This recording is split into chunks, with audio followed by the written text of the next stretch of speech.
Baiklah, yang pertama saya akan menjelaskan latar belakang pelaksanaan PTM terbatas di sekolah. COVID-19 sudah berlangsung di Indonesia sejak awal tahun 2020 sampai saat ini. Hal tersebut membuat banyak perubahan kebiasaan pada masyarakat di Indonesia, termasuk dalam hal pendidikan. Untuk memutuskan mata rantai penyebaran COVID-19, pemerintah membuat kebijakan agar siswa melakukan pembelajaran jarak jauh, yaitu belajar dari rumah masing-masing atau dikenal dengan istilah belajar daring. Selama pemerintah menerapkan pembelajaran jarak jauh untuk mengurangi terjadinya penyebaran COVID-19, terdapat berbagai dampak negatif bagi siswa. Salah satunya yaitu banyak anak didik yang tidak bisa menyerap mata pelajaran dengan baik karena tidak biasa mengikuti pembelajaran daring. Hal tersebut juga dikarenakan lemahnya pengawasan dari orang tua terhadap anaknya yang harus belajar di tengah kedaruratan. Selain itu, pembelajaran daring juga memaksa setiap peserta didik untuk memiliki handphone atau laptop, yang mana tidak semua orang tua anak didik mampu membeli handphone. Oleh sebab itu, pemerintah akan mempersiapkan perencanaan pembelajaran tatap muka secara terbatas. Syarat-syarat pelaksanaan PTM terbatas. Guru dan murid wajib vaksin. Sekolah berada di wilayah lingkungan PPKM minimal level 1 sampai 3. Tidak ada kasus atau penularan di lingkungan sekolah.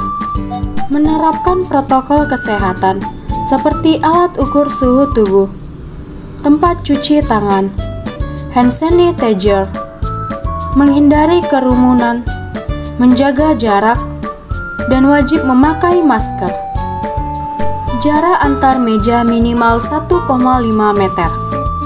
Ruang kelas diisi maksimal 18 siswa. Jumlah hari dan jam pembelajaran tatap muka terbatas dengan pembagian kelas belajar. Dilarang kontak fisik seperti menyalam guru. Kantin dilarang beroperasional. Bekal dan minuman dibawa dari rumah. Ada bentuk-bentuk pelaksanaan PTM, di mana pelaksanaan PTM ini dilakukan dengan membentuk 2 kelompok, dan juga ada pembagian jam masuk kelas. Ada yang dibagi menjadi masuk pagi dan juga masuk siang.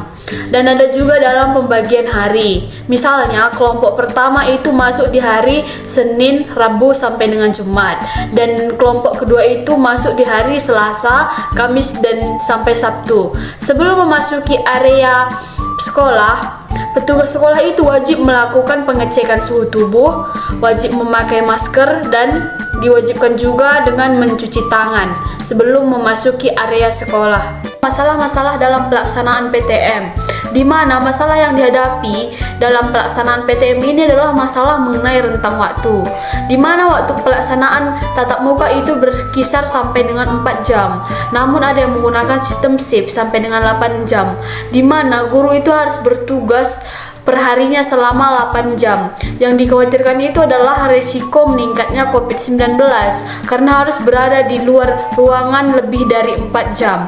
Kemudian ada juga masalah dalam pelaksanaan protokol kesehatan karena tidak semua daerah mewajibkan vaksin bagi yang melaksanakan PTM.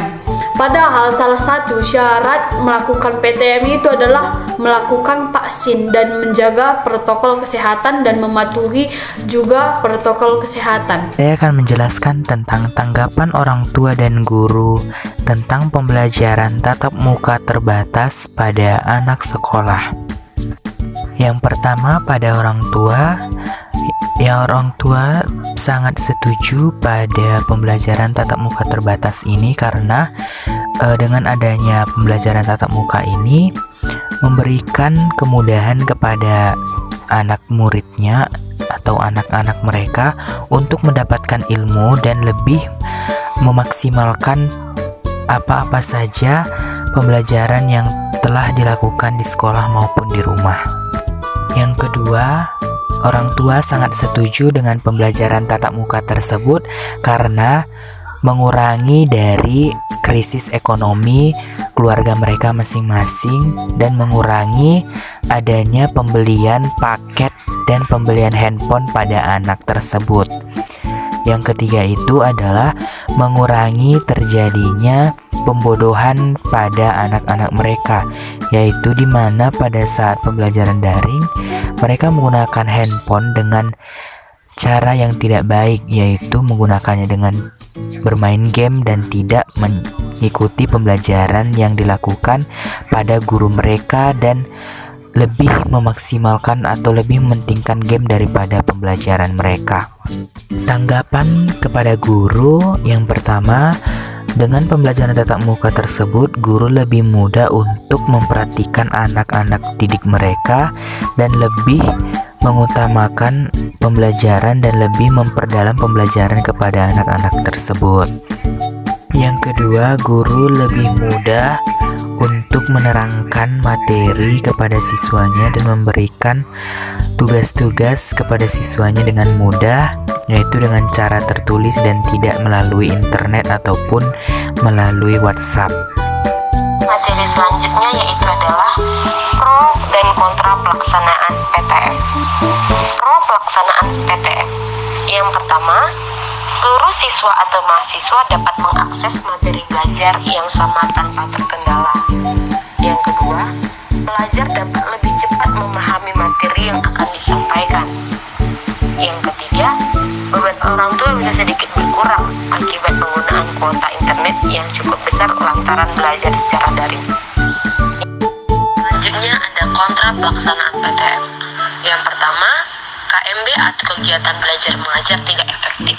Hal yang dinilai tidak efektif dan tidak sesuai dengan kurikulum adalah adanya kemungkinan melakukan pemangkasan jumlah jam pembelajaran. Misalnya, satu mata pelajaran yang seharusnya berlangsung selama 4 jam dalam seminggu dipangkas menjadi 2 jam saja. Hal tersebut tentu akan berdampak pada ketercapaian kompetensi bagi siswa dan guru. Yang kedua, ada orang tua yang sibuk. Orang tua yang sibuk karena pada masa pandemi COVID-19 ini, beberapa sekolah meminta orang tua harus mengantar dan menjemput siswa.